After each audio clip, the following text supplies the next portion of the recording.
Get the second quarter of action underway. Springfield with the basketball. They just barely do beat the 10 count into the front court. Balster, little extended pressure from the Railers, working against Nelson and Balster. Olsen. Yeah, I think the Railers now have really figured out that their guards aren't handling the ball very well, and they're going to come out and pressure them. Jacobs' three is no good from the right corner. Gesner tracks it down for Lincoln, as the Railers will handle their first possession of the quarter as Olsen brings it into the front court working against Nelson. Brings it to the right side to Gesner. Maybe trying to make a move, and he loses it. First turnover of the night for the Railers. Jacobs takes it in against Olsen. Pull-up jumper is good. Just that fast. Springfield strikes, takes a turnover, turns it into points. Yeah, first turnover for the Railers, and that really just a mishap dribble, and that's what we kind of saw a little bit last night, Jeff. Just faulty dribbling against some good pressure. Coach Alexander said in the postgame he addressed it with the team. He says you can't be careless with the dribble. It's going to be going the other way really fast. Yeah, no doubt. Ooh, nice cut by Pods. Belsic pull up from 16, rolls off the rim, no good. Wiley the rebound, and Senators look to draw a little bit closer with the Railers up 18-6. Jacobs right corner three, left it short. Belsic with the board for the Railers. Will navigating through the defense over to Bowlby. Back on top to Gesner. Now right side to Olsen. Gets it back to Bowlby. Christian working against Poole. Yeah, I think you look to get Gavin, as hot as Gavin was in the first quarter, you look to get him back in the game to get his scoring back in. Bowlby's going to drive down the lane. It opens up. Nice. The left hand is good.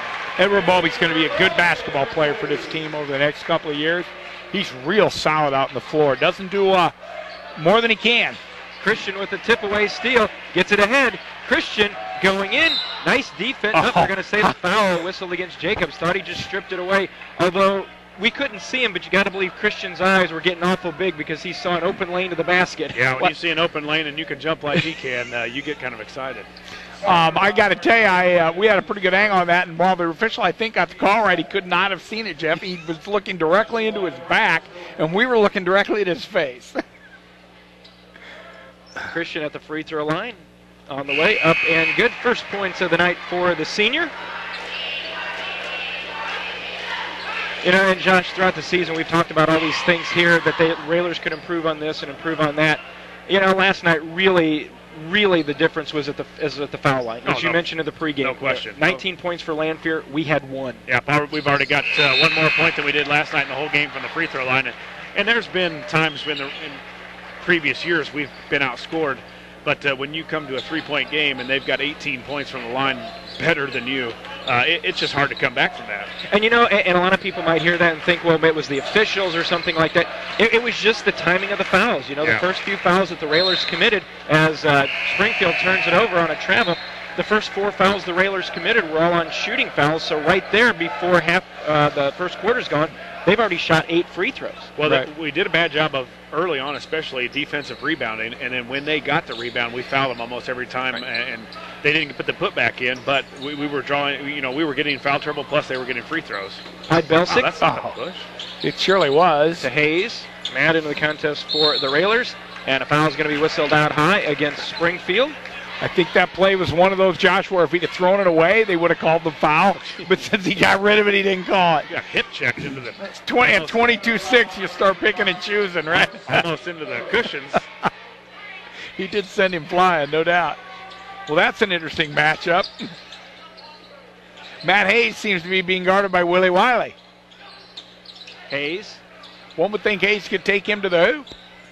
Well, you know, they had Wiley on Austin Kirby to start the game, and you wonder if Coach Reed put them on what he thought was going to be the least problematic defensive players. Hayes went in for the layup, had it knocked away, and Austin comes out and hits.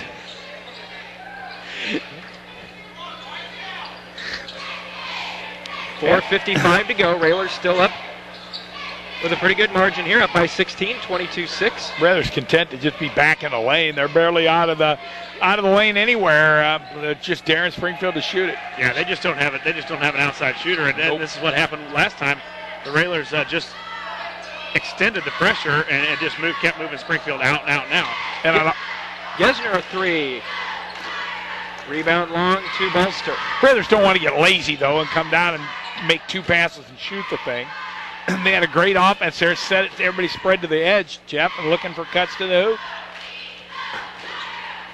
Balster for the Senators. Jacobs, another 3 attempt. This one is up and good.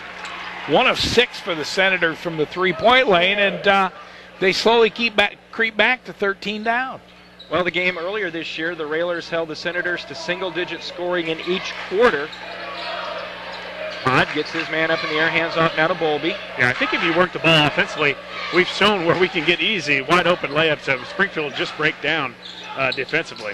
And this is better now. The Railers are... Hayes out to Bowlby to Podbelsic. Just spread the floor and run the offense, spread the floor.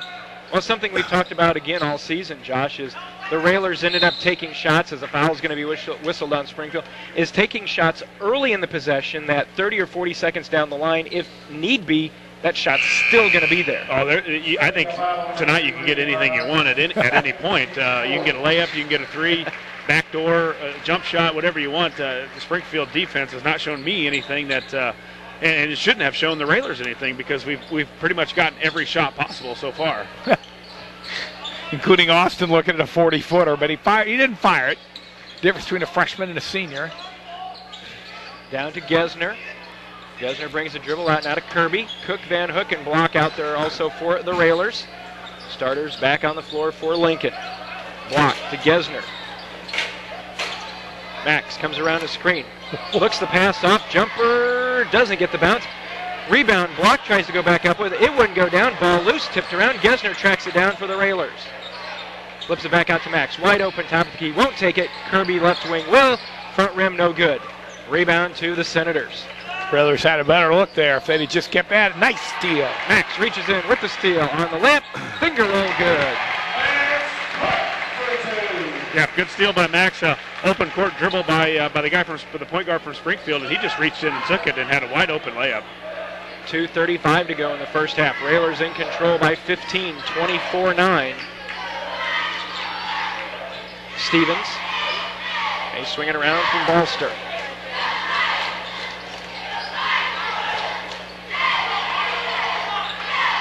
Springfield looking for anything inside. They fire off a 3. That's no good. Van Hook, the only one there for the rebound for the Railers. And Tom, you talked about it. You know, Willie Wiley had those 2 jumpers in the first quarter, but really we haven't heard much from him, and he just kind of disappeared out there. Yep. Gesner turnaround. That won't go. Good look there by Gesner, and yeah, that's Willie Wiley's history, unfortunately. If it doesn't start strong for him, he just kind of fades into the background, and at 6'7" and 200, he should never fade into the background. Yeah, and Gesner was open there. He could have got that ball almost on the block and just posted up on a smaller guy instead of fading away. Had a good look, and he was wide open.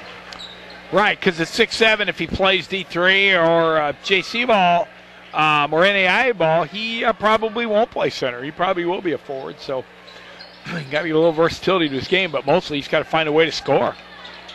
Lob play from Max to Christian, who catches and flips it up and in. Yeah, the timing wasn't very good. The pass was okay. The timing was bad, but Christian did a great job of basically, he was behind the backboard and flipped it up with that long reach. Flipped it up right over the rim. Minute and a half to go here in our first half. Railers up 26-9. 3-pointer, that's no good. Ball tipped around. Kirby diving on the floor. Nice hustle by Austin. Wow, and they're going to say it was knocked out of bounds by Austin off of Springfield. So good hustle by the senior, Austin Kirby. Yeah, great laying out. And, boy, if that's not a foul or a takedown by Austin, I'm not sure what it is. Okay, Tom is a former official. A 17-point game. If that's a 2-point game, is that called? Oh, yeah. Oh, yeah. At a minute before halftime, you better believe it's called. Gesner. Christian. Railers work it around the perimeter. Max goes by Nelson. Max floats it over to Gesner. Block. Now to Austin.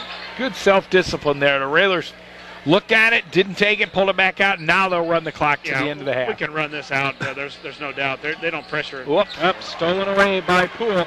Christian setting up for the block. Christian grabbed it. That was a dumb foul. Christian will go pick up his first, and Springfield will go to the line, and it'll be DeCarlos Poole shooting a couple. Well, if you're going to reach out and grab a hold of somebody, don't let him shoot the ball. Well, you're a shot blocker, and if this guy's maybe 6 foot, you don't reach in a foul. You go up and try and block the shot. That's exactly right, Josh. Just time you're jumping and send your hand towards the rim, get it before it comes down.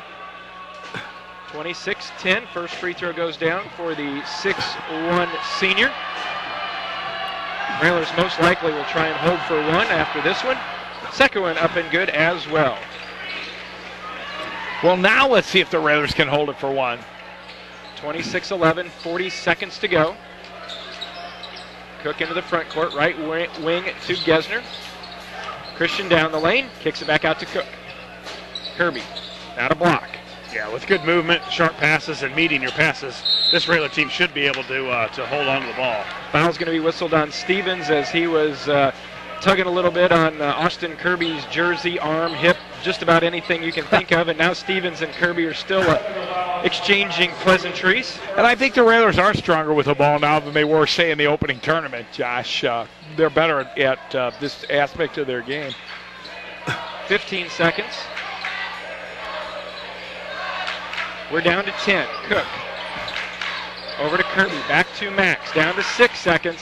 Max looks at the clock. Needs some help. Gesner around a screen. 3 on the way. Shot up and arrow. Christian, the rebound. Lays it up and in. Yeah, good job by Christian staying on the offensive boards. He knew where the shot was coming from because that's a play they run every day in practice. At halftime, Railers enjoy a 17-point advantage. Our halftime score. It is Lincoln 28, Springfield 11. We'll be back with our halftime in just a moment. You're listening to Lincoln Railer Basketball.